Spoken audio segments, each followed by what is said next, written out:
Morning students. Right, after completing probability, we started the topic triangles. And the triangles in the previous class, we discussed about the similarities and the congruencies, isn't it? Right. And there I gave you a homework in page number 150, do this. I hope all of you have done that one. Right. Now coming to know about the criteria of congruency. Criteria of congruency. So first of all, let me know what is meant by criteria. Criteria means the rule or principle on whose basis we show that the triangles are congruent. On which basis you are talking this one? That basis is called as criteria. That rule or the principle which shows us the congruency or which tells us how the two triangles are congruent is called as criteria. Okay, Nana? Right. The first criteria of congruency is SAS axiom. Can you tell me what is meant by an axiom? Don't know.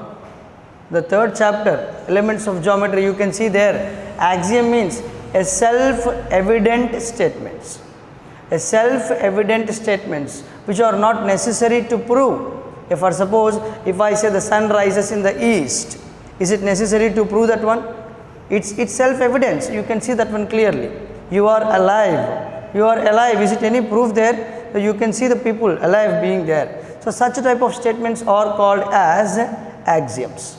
Similarly, we have an SAS axiom for the congruency of triangles. So what does it say? In two triangles, if two sides and included angle of one triangle is equal to the two sides and included angle of another triangle, then they are said to be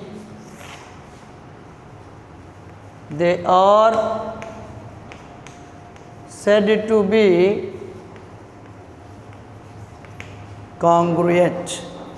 Then they are said to be congruent. Observe carefully, Nana. In two triangles, if two sides and included angle. So the most of the people are not able to understand what is the meaning of included angle. Including, you go into the English. You have to get a pen including a pencil.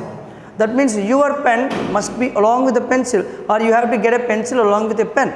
Along with, so including shows us the two sides must contain or must be in connection with that angle.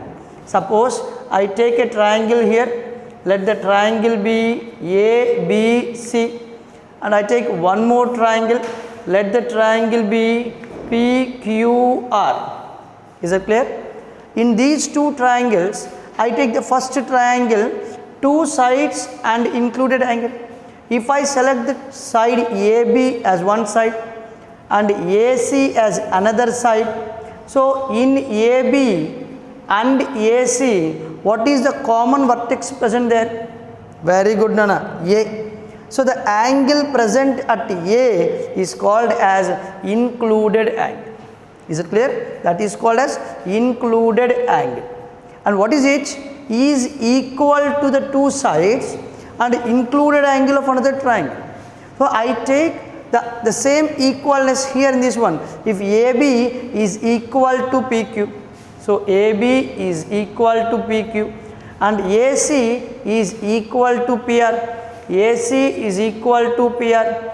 Now what is A equal to?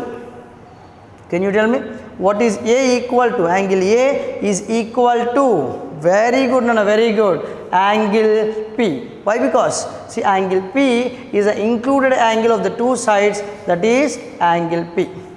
So AB is equal to PQ, angle A is equal to angle P, AC is equal to PR. So that means side, angle and side. By SAS congruency, you say triangle ABC is congruent to triangle PQR. You must be very, very careful here while writing the congruency or while writing the corresponding vertices or corresponding sides. It is most important. If for suppose instead of taking PR, if I say that AC is equal to QR, instead of writing PR, if I write here AC is equal to QR, can you tell me what is the included angle? What is the included angle for PQ and QR? Yes, very good Nana. Angle Q will be your included angle.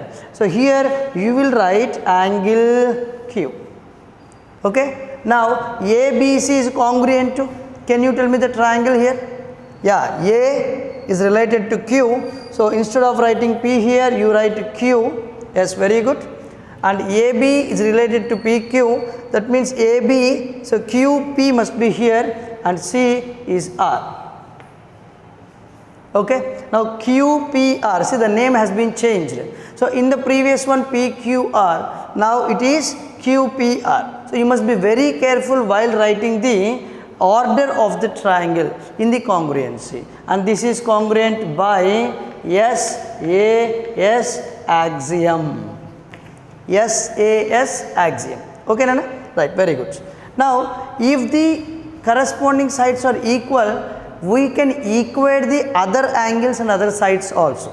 So I say that BC is equal to PR, BC is equal to PR, and similarly we can say that angle B is equal to, can you tell me angle B is equal to angle P? Very good Nana. Angle B is equal to angle P, and angle C is equal to, very nice, angle R. Angle C is equal to angle R. So what are these called? These are called corresponding parts of congruent triangles. You can equate the other sides and other angles basing this rule, which is called as corresponding parts of congruent triangles. In some textbooks they give separately, if the sides are equal, they say CSCT, that is corresponding sides of congruent triangles. If the angles are equal, they say CACT, that means corresponding angles of congruent triangles. But it is not necessary to separate them. If you write anything, you can mention there CPCT, that is corresponding parts of congruent triangles. Okay Nana? This is the first criteria of congruency of triangles. Now based on this one, you have to do this in page number 153. See the first question there. You have 153. The first question, they mentioned you only one side and two angles. So you can't say the congruency, you can't use SAS there. So cannot be decided. Going to the second one, the two sides are being given and one angle which is not an included angle is given to you. Observe the figure there. The second question, it is also not congruent. So you can't decide that it is congruent. Okay Nama? Right. Going to the third question, observe it carefully, do it as your homework. In the next class I will discuss you. Bye.